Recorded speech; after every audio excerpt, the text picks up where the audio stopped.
You could be doing everything you think is right at work, showing up, working hard, being polite, and still be quietly sabotaging your own growth without realizing it, through mistakes so common almost nobody recognizes them as mistakes at all.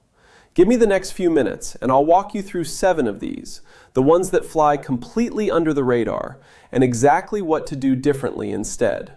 Quick note before we start. This is general workplace insight based on common patterns, not professional advice. This is for educational purposes only. Mistake number 1, saying yes to everything. It feels like the safe, dependable move, always available, always willing. But saying yes to everything actually signals that your time has no boundaries and no real value, and it slowly buries you under work that was never yours to begin with, while the actual high-value opportunities go to people who protect their time more carefully. Here's the deeper problem with this pattern. It's self-reinforcing. The more you say yes to low-value requests, the more of those requests come your way, because you've become the reliable default option for anything nobody else wants to do. Meanwhile, the person who selectively says no has more visible bandwidth for the work that actually gets noticed and rewarded. There's a specific trap inside this mistake worth understanding. The fear that saying no makes you look uncooperative or difficult. In reality, the opposite is usually true. People who say yes to everything are rarely seen as strategic. They're seen as available. Strategic thinking, the kind that gets you promoted, requires the ability to prioritize. And prioritizing necessarily means declining some things so you can properly focus on others. A calm, reasonable, I can take this on, but it means pushing back the other project. Which would you prefer I prioritize? Does more for your professional reputation than silently absorbing everything and quietly falling behind on all of it. Mistake number 2, avoiding difficult conversations to keep the peace. Letting a problem slide instead of addressing it directly feels easier in the moment, but problems left unaddressed don't disappear. They compound, and by the time they finally surface, they're bigger, messier, and harder to untangle than if they'd been addressed early and calmly. A small disagreement about workload, left unaddressed for months, doesn't just stay small. It builds into resentment, into passive-aggressive behavior, into a breakdown of trust that's far harder to repair than the original, smaller conversation would have been. Avoiding discomfort now almost always creates more discomfort later. Here's a pattern worth recognizing in yourself. Do you find yourself venting about a workplace frustration to a friend or family member repeatedly, but never actually raising it with the person it's actually about? That repeated venting is often a sign the real conversation is being avoided. The discomfort of one direct 5-minute conversation is almost always smaller than the accumulated discomfort of months of quiet frustration circling in your head unresolved. Mistake number 3, waiting to be noticed instead of making your work visible. Quietly doing excellent work and assuming it will naturally get recognized is one of the most common growth killers there is. Recognition almost never happens automatically. It happens when the right people know what you're actually doing, which requires you to communicate it, not just do it. This doesn't mean constant self-promotion or bragging. It means simple, factual visibility. A brief update after finishing something significant. A clear summary of impact when reporting on a project. Making sure the people who make decisions actually have accurate information about what you've contributed. Think about it from the other side for a moment. Decision makers are usually juggling dozens of people's work, competing priorities, and limited time. They're not tracking your contributions with the same detail you are. Expecting them to notice everything without any signal from you is expecting a level of attention that simply isn't realistic, given how most workplaces actually function. A short factual update isn't bragging, it's closing an information gap that would otherwise work against you. Mistake number 4, taking feedback personally instead of extracting the useful part from it. Even feedback delivered poorly, bluntly, or unfairly usually contains at least one piece of information worth using. Getting defensive shuts down that information before you can even process it, which means you keep making the same mistake because you were too busy protecting your ego to actually hear what was being said. There's a specific pattern worth noticing in yourself here. If your first internal reaction to feedback is to immediately explain or justify, you've likely already stopped actually listening to the content of what's being said. Learning to sit with feedback for a moment before responding, even feedback that stings, dramatically improves how much useful information you actually extract from it. A useful practice here is separating the delivery from the content. Someone can deliver feedback clumsily, even unkindly, and still be pointing at something true and useful underneath the delivery. The people who grow fastest have learned to filter out the tone and extract the signal, even when the person delivering it didn't make that easy to do. Mistake number 5, staying in your lane so strictly that you never build relationships outside your immediate team. Growth rarely comes purely from doing your job well in isolation. It comes from being known, trusted, and understood by people across an organization, not just the handful of people you interact with daily.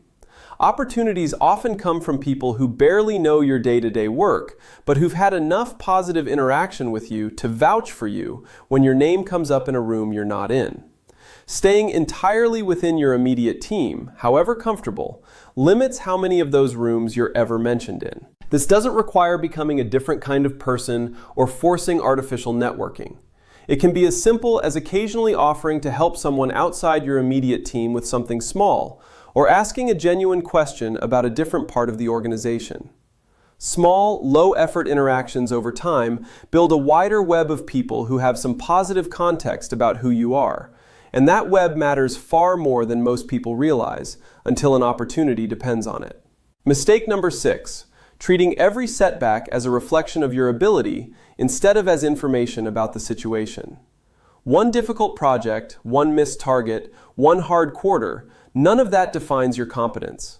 Treating it that way creates a spiral where fear of failure starts limiting what you're willing to attempt, which slows growth far more than the original setback ever did. The people who grow fastest aren't the ones who never fail.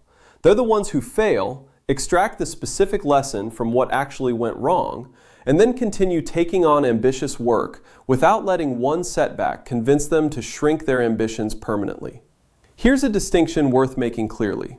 There's a difference between "this project didn't go well" and "I am bad at my job." The first is specific, temporary, and useful because it points towards something concrete you can learn from. The second is vague, permanent feeling and paralyzing because it doesn't point anywhere actionable at all. Training yourself to catch that shift from specific to global thinking and redirect it back to something specific protects you from a spiral that has ended more promising careers than any single actual failure ever has. Mistake number 7, and this is the quietest one of all, staying comfortable for too long. Comfort feels like stability, like things are going well because nothing feels hard.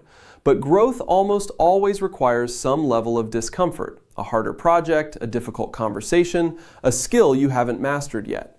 Staying where things feel easy for years at a time is often mistaken for career security when it's actually the slowest way to fall behind. Comfort is deceptive because it doesn't feel like a mistake while it's happening. It feels like doing fine. The cost only becomes visible years later, when someone who took on harder, more uncomfortable work consistently has grown into opportunities that never became available to someone who optimized for ease the entire time. Here's a useful question to ask yourself periodically.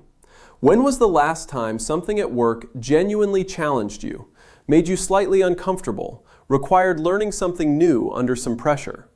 If the honest answer is, "I can't remember," that's usually a sign comfort has quietly become the priority, even if that was never a conscious decision. Here's what ties all 7 of these together. None of them are dramatic, obvious failures. They're quiet, reasonable-sounding choices that feel safe in the moment, and that's exactly why they're so easy to miss. Recognizing even 1 or 2 of these in your own patterns is often enough to start shifting how the next few years of your career actually go. Let's talk about how these 7 mistakes actually reinforce each other, because they rarely exist in isolation. Someone who says yes to everything, mistake 1, has less time and energy to make their actual high-value work visible, mistake 3, because they're stretched across too many low-value tasks. Someone who avoids difficult conversations, mistake 2, is also more likely to stay in their comfort zone generally, mistake 7, because both come from the same underlying instinct, avoiding short-term discomfort even at the cost of long-term growth. Understanding this interconnection matters because it means fixing one pattern in isolation often isn't enough. The underlying instinct beneath most of these 7 mistakes is the same: prioritizing short-term comfort and approval over long-term positioning and growth. That instinct isn't a character flaw. It's a completely natural human response to workplace pressure. But naming it clearly is often the first step to actually starting to work against it. One small specific decision at a time. Let's talk about how to actually start addressing these, because awareness alone rarely changes behavior on its own. Pick one of these 7, just one, and look for the next specific moment it shows up this week. If it's saying yes to everything, notice the next request before you automatically agree, and pause for just a few seconds before responding.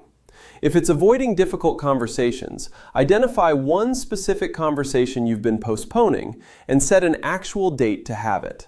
Small, specific actions on one pattern at a time tend to create far more real change than trying to overhaul all 7 at once. This channel breaks down exactly these kinds of patterns, the quiet mistakes that don't feel like mistakes until years later. Subscribe if this was useful, because there's a lot more where this came from.